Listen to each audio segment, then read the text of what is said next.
Bonjour à toutes et à tous, c'est Inaki, on se retrouve aujourd'hui pour une nouvelle vidéo dans mon atelier et aujourd'hui on va parler de tout ce qui s'est passé pendant que je n'ai pas fait de vidéo, c'est-à-dire sur une très longue période.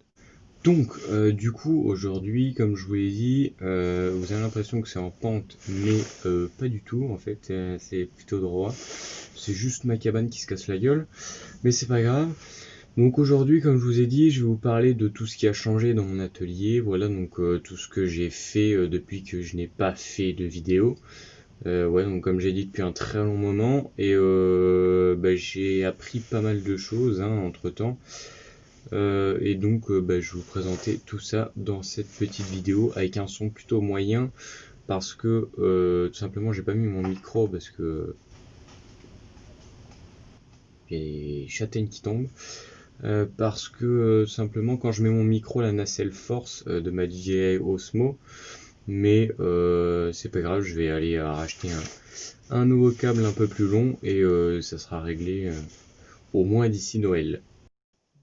Donc, comme vous l'avez peut-être vu sur la séquence précédente, l'intérieur a un petit peu changé, donc je vais déjà vous présenter l'extérieur.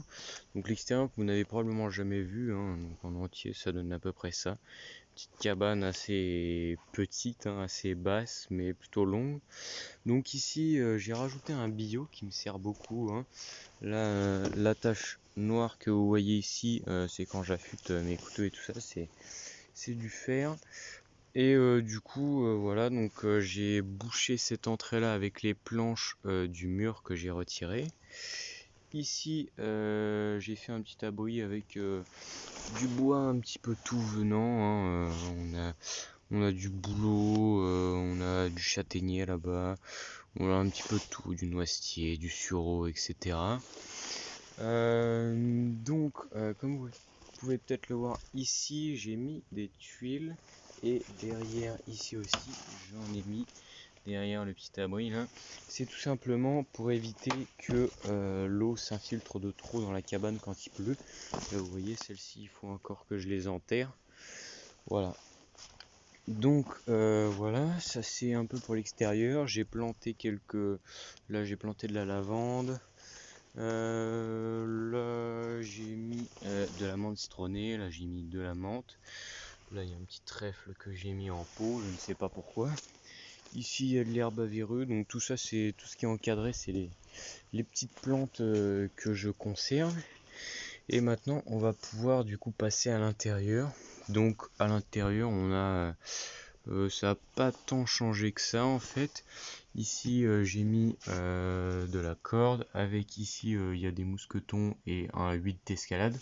Ça peut toujours servir. Ici la petite scie à métaux. Ensuite ici la grande scie à bûche. Vous pouvez voir à gauche le petit balai, le pied de biche. Ensuite ici on a tout ce qui est pour les bains d'huile de lin. Donc là la bouteille, là le petit entonnoir que je me suis fabriqué, très simple. Une truelle qui n'a rien à faire ici. Un manche de lime qui n'a rien non plus à faire ici.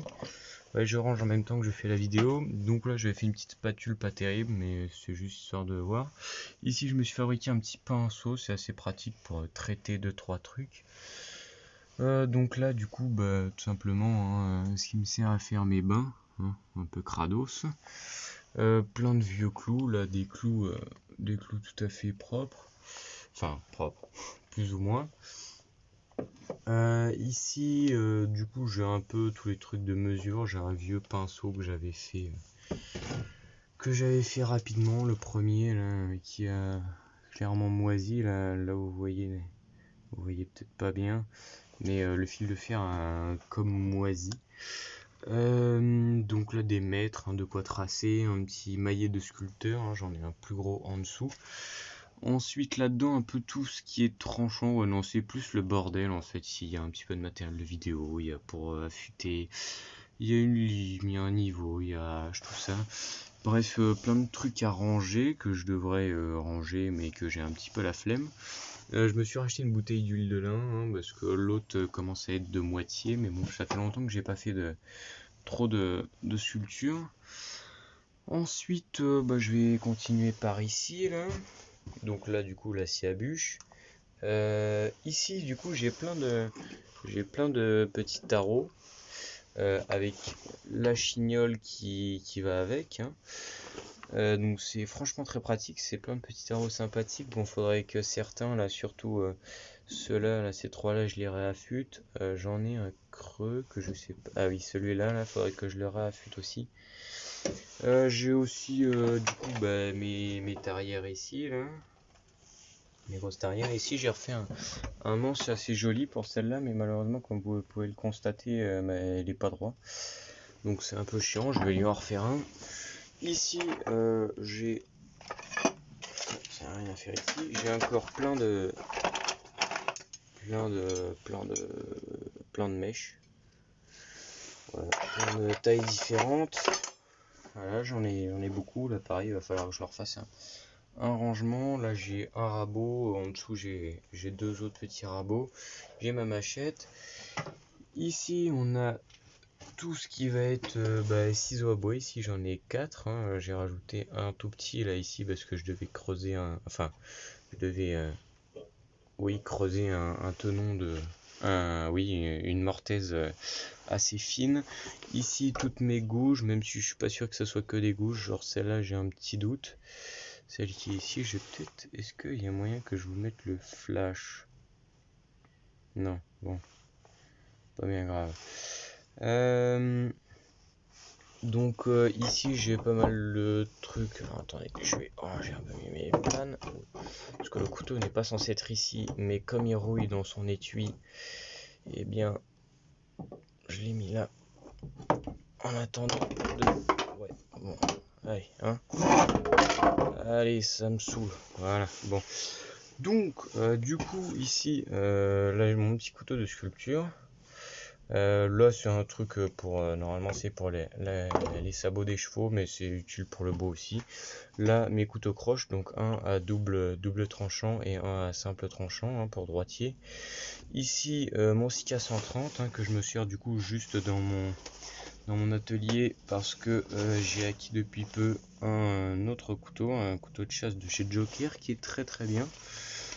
Mais du coup, je garde quand même le Sika 130 pour pouvoir le pourrir avant de pourrir mon nouveau couteau.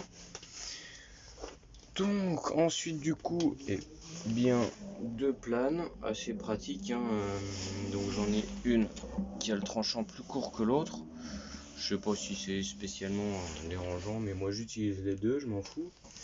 Ici en dessous, là, on a du bordel, hein, du châtaignier ici, un peu de châtaignier là, surtout les châtaigniers du chêne ici. Là, mon ancien bio. Ici, du coup, en dessous les planes, je me suis fait un petit banc. Ici, on a une petite pelle, probablement de la Seconde Guerre mondiale, que mon père m'a ramené, qui m'est très pratique. C'est avec ça que j'ai mis du coup mes tuiles dans mon atelier. Donc ici, une petite faucille, hein, très pratique pour virer un peu les orties chiantes, et une scie pliante, plutôt rétractable Fiskars. De même que la petite hachette qui est ici. Petite hachette qui, même si elle est pas trop affûtée, elle mord quand même pas trop mal. Ici, une vieille hachette que j'ai, pas une vieille hachette, mais une hachette que j'ai eue à Noël et que j'ai pété le manche, je lui en ai refait un et j'ai mis ce truc en métal là, mais il faudrait que j'en refasse un autre mieux parce que le truc en métal en fait il sert à rien et il alourdit plus qu'autre chose. Donc ensuite à droite là on a tout un bordel, hein. Je crois que c'était exactement pareil avant. Là on a les petites bouteilles d'eau, de lait rempli d'eau, voilà. Deux trois petits trucs là, pas terrible. Ensuite ici on a des trucs, là c'est un peu le bordel, hein. Il y a des tongs, il y a un truc pour gratter les animaux, il y a un bout de section de boulot, un carnet qui moisit, ah oui, accessoirement un morceau de faux aussi, une tasse, voilà. Bon. Ici on a une grosse hache, j'ai oublié de vous dire. Ici, alors ça c'est un petit projet sympathique, c'est un bio qui va me permettre de creuser des kuxa.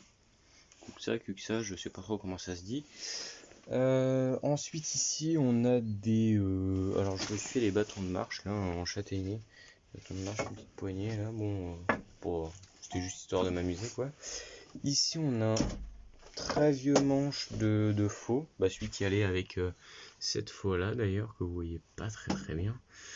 Mais du coup, ouais, que j'ai cassé ici parce qu'il était vraiment vieux. Voilà, la tête de la faux à la base c'était ça, et vous voyez bien que elle a bien cassé. J'en avais refait un, où du coup je l'ai pété lui aussi, mais c'est parce que je l'avais fait rapidement histoire de voir comment je pouvais en faire un, et je l'ai mal fait, mais il avait bien tenu, donc il faut que je refasse un. Ici on a un petit passe-partout, enfin petit, tout est relatif, hein. Voilà, un petit passe-partout bien sympathique, mais que je n'arrive pas à utiliser malheureusement. Donc ici 2-3 morceaux de bois, là, des trucs qui traînaient. Ici on a un genre de fourche recourbée qui est sympathique, que j'ai trouvé totalement par hasard dans un vieux grillage, voilà, que j'ai recyclé. Là où ici pareil, je l'ai trouvé dans une grange, je l'ai recyclé. Ensuite j'ai une pelle et une fourche ici. J'ai deux petites sections de saule marceau ici et là, pour me faire des manches de hache, hein. Hop, ce manche de hache là vient de... c'est du bois de saule marceau, hein, tout simplement. C'est plutôt souple, donc je sais pas si c'est bien, mais au moins ça tient bien. Ici j'ai un début de truc pour me faire tout simplement une pièce pour tenir par exemple les sections de boulot, pour pouvoir les écorcer tranquillement. Derrière j'ai des planches et deux chevrons, non, un chevron et des planches qui sont encore en bon état, que je conserve. Voilà. Ici ensuite on a tout un truc où je mets de la ficelle, tout ça, tout ce qui peut servir pour démarrer un feu. En dessous j'ai mon banc à pied que j'ai pété de ce côté là. Voilà, donc ça c'est la porte que j'ai comblée. Voilà. Ensuite ici j'avais rajouté quelque chose là rapidement, j'avais essayé de faire une table, mais bon, vu la gueule des pieds et machin, bon ça a pas tenu, hein, vous pouvez vous en douter. Donc du coup pour l'instant je pends mon matériel de vidéo, enfin des trucs, tout ça dessus.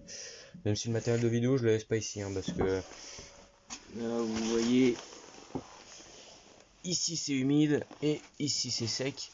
Donc l'humidité rentre quand même vachement, malgré les tuiles que j'ai mis tout du long là. Mais elle rentre quand même vachement moins. Avant ici c'était trempé, donc ici il y a du bois un peu au pif. Pareil là, mon vieux manche mon ancien manche de hache. L'ancien manche de cette hache là, qui était en saule marceau, mais qui était vachement plus grand et qui était plus... du coup ça pétait plus facilement le tenon. Donc je l'ai remplacé. Donc voilà, ici j'ai comblé un petit peu la fenêtre, hein, parce que du coup il y avait beaucoup d'eau qui rentrait par là et qui tombait justement jusqu'ici. C'était vraiment embêtant. Voilà, donc entre temps, je sais plus si vous l'aviez vu, mais j'ai pété ma porte. Mais bon, ça c'était pas trop une surprise, hein, vu la gueule du bas de la porte. Voilà. À l'arrière, rien de spectaculaire, hein. Juste j'ai rajouté un renfort ici parce que comme les sections de boulot que vous avez vu à l'intérieur avant, elles étaient tout au fond là-bas et posées sur cette paroi là. Du coup la cabane s'affaissait. Donc du coup voilà, j'ai rajouté un petit truc rapidos, mais vous voyez que j'ai changé les sections de côté et du coup ça touche pas. Ça s'affaissait de petit à petit. Avant on devait y avoir quasiment 3 mm, là il n'y en a plus que 1 voire 2. Mais du coup voilà, ça aurait pu sauver ma cabane si j'avais laissé mes sections de boulot sur la paroi où la cabane s'affaissait, hein. Vous pouvez voir ici, hein, qu'elle est pas bien droite, pas tout à fait droite. Voilà.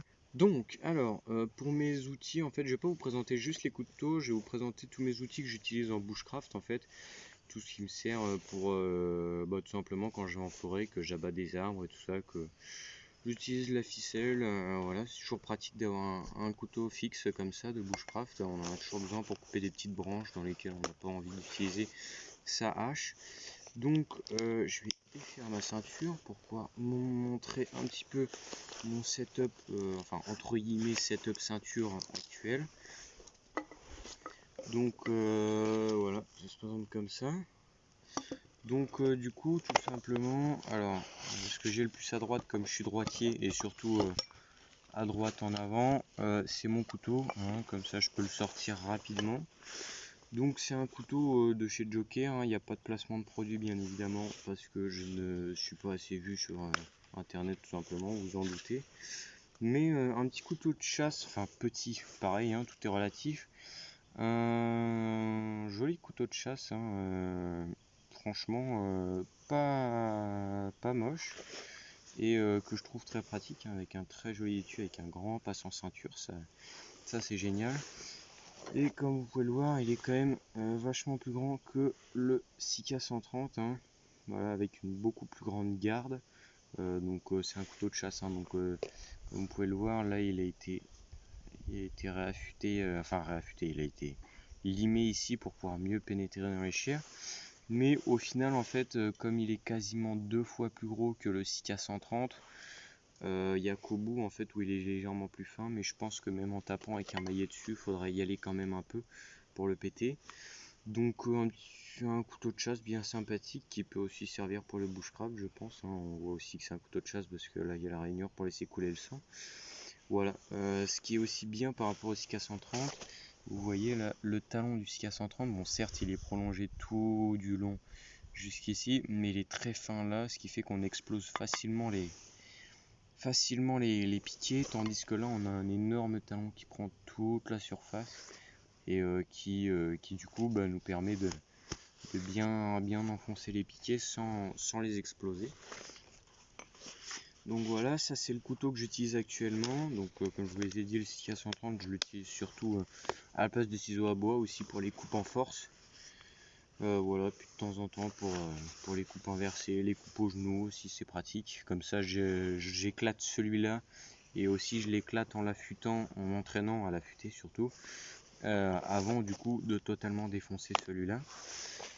Ensuite ce que j'ai sur ma ceinture c'est du coup, comme je travaille avec des outils coupants, une sorte de petite pharmacie, hein. Voilà, donc une petite pochette simple. Donc excusez-moi, j'ai eu un petit problème. Donc du coup voilà, donc oui il y a 2 bouchons d'oreilles, ça c'est parce que du coup je travaille quand même avec des outils bruyants type tronçonneuse, débroussailleuse, tout ça, mais sinon globalement, hein, du désinfectant, un petit bandage là, de la crème pour les mains, de la bétadine, un petit peu de sérum Phi, voilà, vous voyez un peu mieux là, une épingle à nourrice sécurisée. Derrière je crois qu'il n'y a rien, après sinon ici là on a de la ficelle, on a un petit mètre à couture, un tout petit couteau suisse très pratique avec un petit ciseau intégré qui coupe extrêmement bien, un fire steel, un briquet, des aiguilles, là pareil un tout petit bandage, je ne sais même pas pourquoi je l'ai mis là, des allumettes, hein, j'en ai 5, et des chewing-gums, hein, accessoirement ça peut toujours servir, des élastiques. Ici j'ai dans la poche qu'il y a là, j'ai des pansements, du papier, tout ça. Ah oui, d'ailleurs aussi sur le couteau suisse il y a un stylo, hein, c'est toujours pratique. Voilà, donc ça c'est histoire de pouvoir... Il y a une aiguille qui s'est barrée dans mon machin, je vais ranger. Donc tout ça c'est... Ah oui, d'ailleurs sur mon machin j'ai un peu de fil, bon pas énormément mais j'en ai un petit peu, ça sert toujours. Surtout si on a des aiguilles, hein. Mais du coup je ne sais plus ce que je voulais dire. Voilà, c'est toujours pratique d'avoir un petit kit de soins comme ça, vraiment je sais même pas si on peut appeler ça un kit de premier secours parce que il y a vraiment pas grand chose dedans, mais c'est histoire de soigner une petite coupure ou vraiment je sais que je m'étais coupé le doigt là d'ailleurs, je sais pas si vous voyez, on voit que c'est bien coupé là tout du long. Et en fait juste avec un petit bandage, enfin je m'étais bien rentré dans toute la partie là. Bon, excusez-moi, j'ai eu encore un problème. Donc du coup oui, malgré que je me suis totalement coupé le bout du doigt là, ça avait bien rentré, je pense 2-3 mm quasiment, quoique ça fait beaucoup, peut-être 2 mm. Bon, juste avec un bandage j'ai compressé le machin, comme ça l'a bien tenu fermé, et ensuite le soir même j'ai retiré doucement le bandage, j'ai désinfecté, j'ai remis un bandage, et puis c'était bon, il n'y avait pas grand chose d'autre à faire. Donc ça peut quand même servir pour des plus grosses coupures. Et ensuite, du coup, la hache. Alors attendez, je vais juste resserrer un peu ça parce que avant je mettais une hache plus grosse dedans. Hop, maintenant il n'y a plus besoin de mettre un truc. Donc ça, le petit étui à hache là, bon c'est un étui gaucher mais je m'en fous parce que du coup comme je porte mon couteau à droite, et ben je peux foutre ma hache à gauche simplement. Paf. Tac. Hop. Donc ma hache, hein, c'est voilà dans son petit étui à hache bien sympathique. Enfin c'est plutôt simple en fait à faire, hein, je pense. Bon, je l'ai acheté sur un marché médiéval, c'est pas moi qui l'ai fait, mais je pense que je pourrais en refaire facilement. Paf, donc là ma hache, hein, plutôt courte. Attendez, je vais chercher un mètre. Voilà, donc en tout la hache fait 55 cm, hein. Donc là je fais 55 cm d'ici à ici. Donc voilà, c'est une petite hache, je pense qu'on pourrait même la qualifier de hachette bien sympathique. J'ai refait l'avant il n'y a pas longtemps, vous pouvez voir que là c'est un peu moins crade que dessus. Et bah voilà, c'est le meilleur manche que j'ai fait jusqu'à présent. Il est petit, ce qui fait qu'il n'y a pas trop d'inertie et ça ne casse pas le tenon. Donc quand je parlais d'inertie du coup, c'est parce que avant c'était celui-là son manche, donc déjà vraiment plus grand. Vous pouvez voir que voilà, il y a quasiment 20 cm de plus. Je vais mesurer aussi.